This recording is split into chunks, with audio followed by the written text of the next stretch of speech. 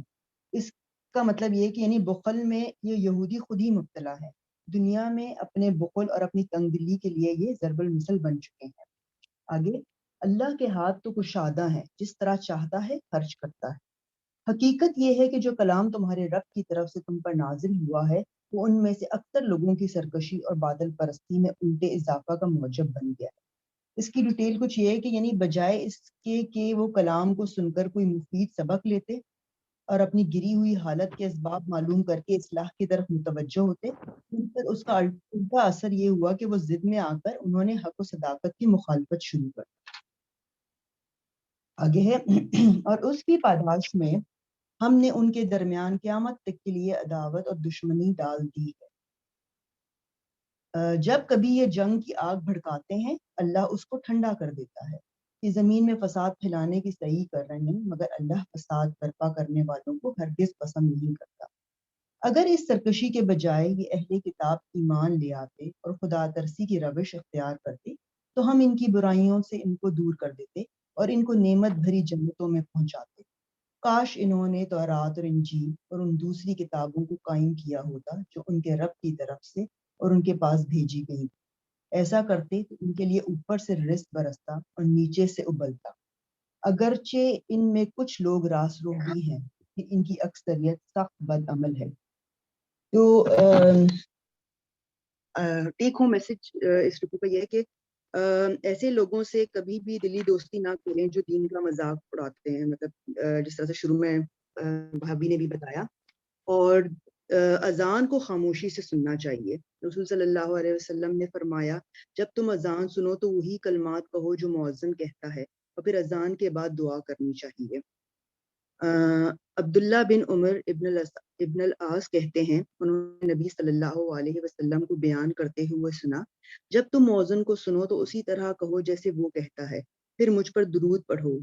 تحقیق جس نے مجھ پر ایک بار درود پڑھا اللہ اس پر 10 رحمتیں نازل کرتا ہے۔ پھر میرے لیے اللہ سے وسیلہ طلب کرو۔ وآتی محمد، جس طرح سے اذان میں یہ آتے ہیں، مطلب جو اذان کے بعد کی دعا ہے اس میں آتا ہے وآتی محمد الوسیلۃ والفضیلۃ۔ بلا شبہ یہ وسیلت جنت میں ایک منزل کا نام ہے جو اللہ کے کسی بندے کو ملے گی، اور مجھے امید ہے کہ وہ میں ہی ہوں گا۔ تو جس نے میرے لیے اللہ سے وسیلہ طلب کیا اس کے لیے شفاعت حلال ہوگی۔ اور کہتے ہیں کہ اس وقت کی ہوئی دعا جو ہے اذان کے بعد کی، وہ دعا رد نہیں ہوتی ہے، تو اذان کے بعد دعا درود پڑھیں اور دعا مانگنی چاہیے۔ اچھا، اس کے بعد برائی سے منع نہ کرنے والے ویسا ہی ہوتا ہے جیسے برائی کرنے والے، سو جو برائی سے روکتا نہیں وہ بھی اس میں شامل ہو جاتا ہے۔ اور اللہ تعالیٰ سے بڑھ کر صبر کرنے والا کوئی نہیں۔ رسول صلی اللہ علیہ وسلم نے فرمایا تکلیف دہ بات سن کر اللہ سے زیادہ صبر کرنے والا کوئی نہیں۔ لوگ اس کا بیٹا ہونے کا دعویٰ کرتے ہیں اور اس کا ہمسر بنا دیتے ہیں، پھر بھی وہ انہیں عافیت دیتا ہے اور ان کی حفاظت کرتا ہے اور ان کو رزق دیتا ہے اور انہیں کئی نعمتیں عطا کرتا ہے۔ ہم نے کسی کو کچھ نہ بھی دیا ہو اور وہ ہمارے بارے میں کچھ برا کہے تو ہم صبر نہیں کر سکتے، اور اللہ سب کچھ دے رہا ہے پھر بھی اس پر باتیں بنا رہے ہیں اور پھر بھی دیے جا رہا ہے، یہ اسی کا حوصلہ ہے۔ سبحان اللہ۔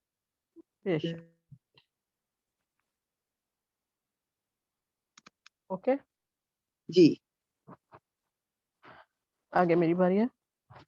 اعوذ باللہ من الشیطان الرجیم۔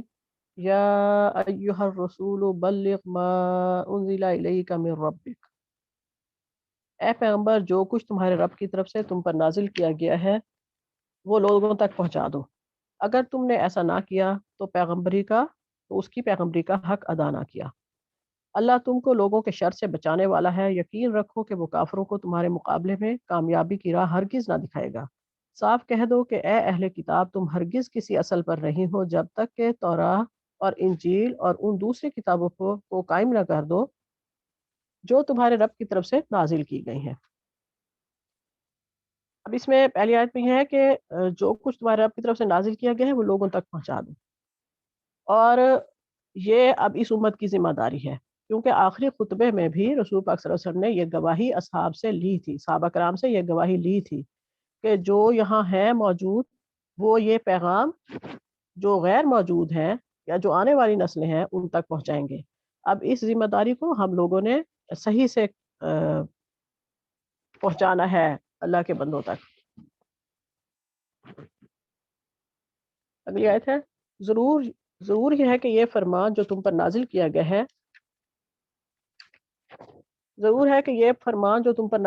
ہے ان میں سے اکثر کی سرکشی اور انکار کو اور زیادہ بڑھا دے، مگر انکار کرنے والوں کے حال پر کچھ افسوس نہ کرو. یقین جانو کہ یہ یہاں اجارہ کسی کا بھی نہیں ہے، مسلمان ہوں یا یہودی، صابی ہوں یا عیسائی، جو بھی اللہ اور روز آخرت پر ایمان لائے گا اور نیک عمل کرے گا، بے شک اس کے لیے نہ کسی خوف کا مقام ہے اور نہ ہوئی کوئی رنج ہوگا. یہاں پھر وہی سرکشی بتائی جا رہی ہے یہودیوں کی اور منافقین کی. بہرحال وہ اگر انکار کریں گے تو اپنا ہی نقصان کریں گے. اس آیت میں کچھ ایسا نہیں ہے کہ میں اس کی کوئی ڈیٹیل کروں.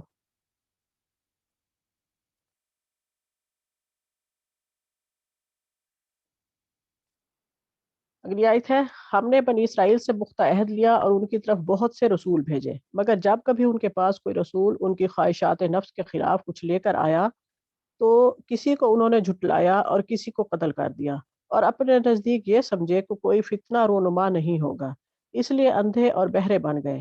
پھر اللہ نے انہیں معاف کیا تو ان میں سے اکثر لوگ اور زیادہ اندھے اور بہرے بنتے چلے گئے. اللہ ان کی یہ سب حرکات دیکھ رہا ہے. اب بنی اسرائیل کو کیونکہ اللہ تعالیٰ نے بار بار معاف کیا تھا، اس لیے ان کو عادت پڑ گئی تھی کہ حضرت موسیٰ علیہ السلام سے کہتے تھے کہ اپنے رب سے دعا کرو، اور پھر وہی حرکتیں کرتے تھے. اور بہرحال ان کی خواہش نفس تھی، وہ انبیاء کو قتل کیا لیکن کسی رسول کو کبھی کچھ کہہ نہیں سکے.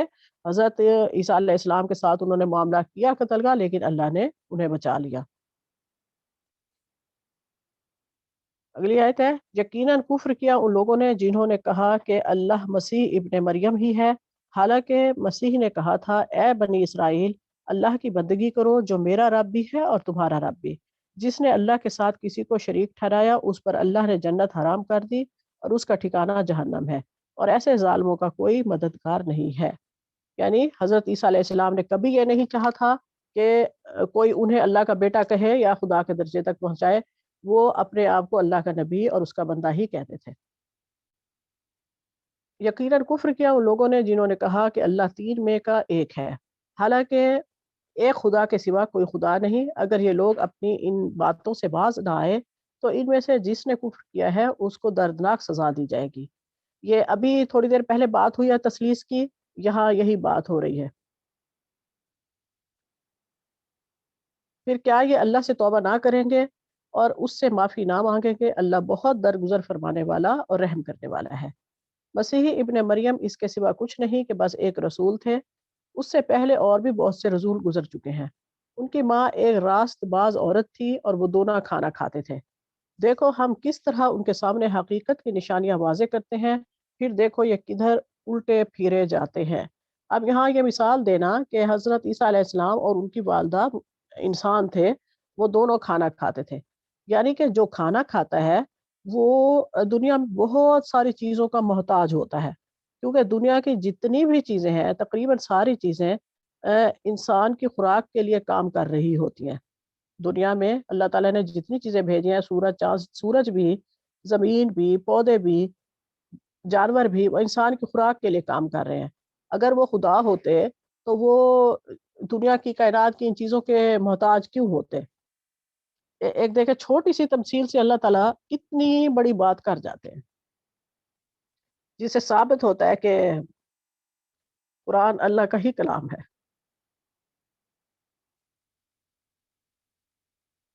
اگلی آیت ہے ان سے کہو کیا تم اللہ کو چھوڑ کر اس کی پرستش کرتے ہو جو نہ تمہارے لیے نقصان کا اختیار رکھتا ہے نہ نفع کا، حالانکہ سب کی سننے والا اور سب کچھ جاننے والا تو اللہ ہی ہے. کہو اے اہل کتاب اپنے دین میں ناحق غلو نہ کرو اور ان لوگوں کے تخیلات کی پیروی نہ کرو جو تم سے پہلے خود گمراہ ہوئے اور بہت سو کو گمراہ کیا اور سواء السبیل سے بھٹک گئے. یعنی کہ عیسائیوں نے غلو کیا تھا تو حضرت عیسیٰ علیہ السلام کو خدا کا بیٹا بنا دیا. اب اس پہ ہم نے اپنا محاسبہ کرنا ہے کہ ہم تو کسی چیز میں غلو نہیں کر رہے، کہیں ہم تو رسول پاک صلی اللہ علیہ وسلم کی شان میں غلو نہیں کر رہے. تو یہ ہر شخص اپنا محاسبہ خود سے کر سکتا ہے کہ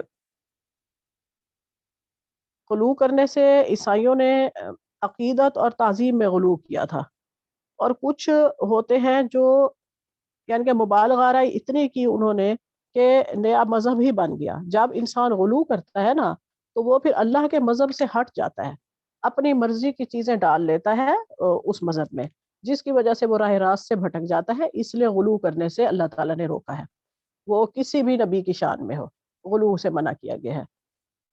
وما علینا الا البلاغ۔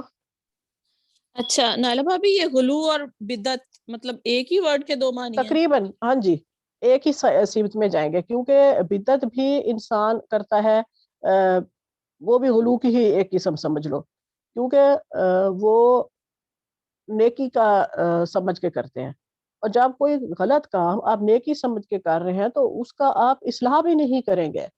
اصل میں بدعت کا نقصان یہ ہے کہ آپ اس کو نیکی سمجھ کے کر رہے ہیں تو آپ اس کی اصلاح کیسے کریں گے؟ اگر آپ کو وہ کسی چیز کو آپ غلطی سمجھیں گے یا گناہ سمجھیں گے تو اس کی اصلاح کریں گے نا، جس کو آپ نیکی سمجھ رہے ہیں تو اس کو تو آپ خوشی سے کر رہے ہیں۔ اصل نقصان بدعت کا یہ ہے۔ جی جزاک اللہ۔ سبحانک اللہم و بحمدک، نشہد ان لا الہ الا انت، نستغفرک و نتوب الیک، وما علینا الا البلاغ۔ ربنا ارنا الحق حقا وارزقنا اتباعه وارنا الباطل باطلا وارزقنا اجتنابه، آمین یا رب العالمین۔ السلام علیکم ورحمۃ اللہ وبرکاتہ۔ وعلیکم السلام ورحمۃ اللہ وبرکاتہ۔